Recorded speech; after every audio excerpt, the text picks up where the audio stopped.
नमस्कार, स्वागत है आपका डॉक्टर साहिब में और मैं हूं आपके साथ सौम्या राठी। डॉक्टर साहिब के कई एपिसोड्स में आपने सुना है कि डॉक्टर्स ये जिक्र करते हैं कि इस स्थिति में रेड मीट नहीं खाना चाहिए, उस बीमारी में रेड मीट नहीं खाना चाहिए। तो आज के इस एपिसोड में हम आपको ये विस्तार से समझाने की कोशिश करने वाले हैं कि लाल मांस को कब कब बिल्कुल ही अवॉइड करना चाहिए और अवॉइड करने की सलाह क्यों दी जाती है। और ये सब कुछ बताने के लिए इस वक्त मेरे साथ बैठे हैं डॉक्टर राजीव रंजन, जो कि बिहार के सबसे जाने माने फिजिशियंस में से एक हैं। सबसे पहले सर नमस्कार, बहुत बहुत स्वागत है आपका। धन्यवाद सौम्या जी। डॉक्टर साहब, कई बार ये सलाह दी जाती है कि लाल मांस नहीं खाना चाहिए या लाल मांस से परहेज करना चाहिए। तो आज मैं चाहूंगी कि आप हमारे दर्शकों को ये बताएं कि लाल मांस को अवॉइड करने के लिए क्यों कहा जाता है और किन किन बीमारियों में इससे खास परहेज करना चाहिए।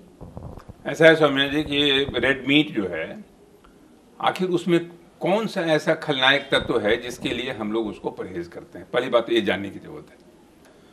तो प्रोटीन बहुत ज़्यादा है और उसमें जो लो डेंसिटी लाइपोप्रोटीन है, जो कोलेस्ट्रॉल, जो लिपिड की एक वैरायटी होती है, वो डेंस रिच है उसमें।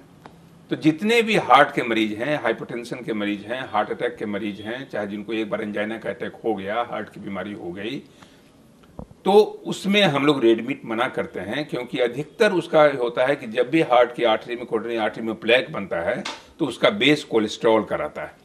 तो कोलेस्ट्रॉल का जो सबसे बड़ा स्रोत है वो है रेड मीट। तो रेड मीट में कोलेस्ट्रॉल डेंस होता है, मैं बार बार रख रहा हूँ, लो डेंसिटी लाइपोप्रोटीन उसमें भरा हुआ होता है। चांसेस हो सकता है कि वो थ्रोम्बोसिस को और बढ़ा दे, चाहे थ्रोम्बोसिस को रेकर कर दे। तो इस तरह के थ्रोम्बोसिस में, इस तरह के रेड मीट के खाने में आपको खतरा हो सकता है, आपको हार्ट अटैक में आप फिर तब्दील कर सकते हैं। इसलिए कोई भी मरीज को जो हाइपरटेंशन हो गया, चाहे जिनको एक बार हार्ट की हिस्ट्री हो गई, उनको रेड मीट मना होता है। दूसरा, जैसा मैंने कहा कि रेड मीट में प्रोटीन ज़्यादा होता है, इसलिए गाउट के मरीज में, जो हाइपर यूरिसीमिया के मरीज होते हैं, जिसमें यूरिक एसिड ज़्यादा होता है, उसमें रेड मीट मना होता है। क्योंकि वो रेड मीट, जैसा मैंने कहा, कि वो प्रोटीन से रिच है और प्रोटीन रिच फूड जो यूरिक एसिड को बढ़ाता है। जब यूरिक एसिड की मात्रा बढ़ेगी तो आपके जोड़ों में दर्द होगा, धीरे धीरे चल के एक किडनी में स्टोन का रूप ले सकता है, किडनी डैमेज कर सकता है। तो इसलिए अगर आपका यूरिक एसिड का लेवल बढ़ा हुआ है, अगर आपको गाउट की बीमारी है, जोड़ों में दर्द है, गाउट की वजह से दर्द है, तो कभी भी रेड मीट का सेवन न करें। तो अगर ऐसे भी कोई चीज़ नहीं है, हाइपरलिपिडीमिया सिर्फ है, आप कोलेस्ट्रॉल का जांच कराए हैं और उसमें आपको एलडीएल बढ़ा हुआ है, उसमें अगर आप साथ में अगर ब्लड प्रेशर भी है, नहीं भी है, प्योर हाइपरलिपिडीमिया है, उसमें भी आपको रेड मीट नहीं खाना है। तो ये सारी चीज़ें हैं जिसमें रेड मीट हम लोग मना करते हैं। किडनी की बीमारी में कोई भी बीमारी अगर आपको हो, पहले से अगर कोई किडनी में हल्का सा भी असर हो रहा हो, तो कोशिश करें कि रेड मीट से परहेज करें। क्योंकि जो प्रोटीन का जो लोड है वो किडनी पर ज़्यादा दबाव डालता है। ग्लोमेरुलर जो उसका फिल्ट्रेशन रेट है उसको धीरे धीरे कम करना शुरू करेगा। तो ये सारी चीज़ों की वजह से सौम्या जी आपको सावधान रहने की ज़रूरत है। जी डॉक्टर साहब, कुछ लोग नॉन वेज के काफ़ी शौकीन होते हैं और जब मीट नहीं खाने की सलाह दी जाती है तो काफ़ी अपनी डाइट को लेकर परेशान हो जाते हैं। तो ऑल्टरनेट में क्या कुछ खा सकते हैं? अगर नॉन वेज ही डाइट एक मेंटेन करनी है, नॉन वेजिटेरियन की डाइट, तो फिर क्या कुछ खाया जा सकता है?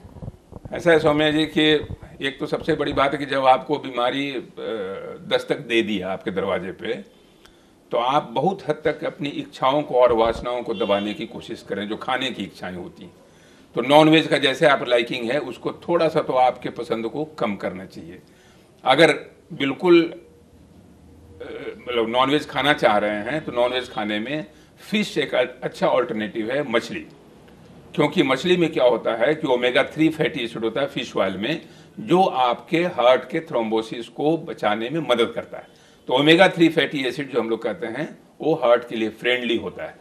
तो इसलिए अगर आपको खाना ही है तो कम मात्रा में आप मछली का सेवन कर सकते हैं, लेकिन रेड मीट बिल्कुल नहीं। जी, तो डॉक्टर साहब, फिश खाई जा सकती है जैसा आपने बताया। एग और चिकन के बारे में क्या बताएंगे? एक तो नहीं, जैसा मैंने एक में बहुत ज़्यादा प्रोटीन होता है। एक में एक जो योग होता है, जो पीला वाला उसमें है, उसमें तो कोलेस्ट्रॉल की मात्रा काफ़ी होती है। तो इसलिए ये योग तो बिल्कुल नहीं। जहाँ तक चिकन का सवाल है, वो लीन मीट हम लोग कहते हैं, तो चिकन में आपको प्रोटीन भी मिलेगा, उतना ज़्यादा नहीं है। लेकिन अगर कभी कभी अपने स्वाद को बदलने के लिए, क्योंकि अगर आप एकदम बिल्कुल रेस्टलेस हो जाते हैं, बेचैन हो जाते हैं, नॉनवेज आपके लिए निहायत ज़रूरी है, तो आप कभी कभी चिकन ले सकते हैं। जी, उम्मीद करती हूँ कि डॉक्टर साहब ने जो बातें बताई हैं आपने उन्हें ठीक तरीके से सुना और समझा होगा। इसी के साथ जल्द मुलाकात होगी अगले एपिसोड में। तब तक के लिए अगर वीडियो को फेसबुक पर देख रहे हैं तो पेज को लाइक करें, यूट्यूब पर देख रहे हैं तो चैनल को सब्सक्राइब करें। कमेंट सेक्शन या मेल बॉक्स के माध्यम से आप बता सकते हैं कि डॉक्टर साहिब से आपके और क्या सवाल हैं। धन्यवाद।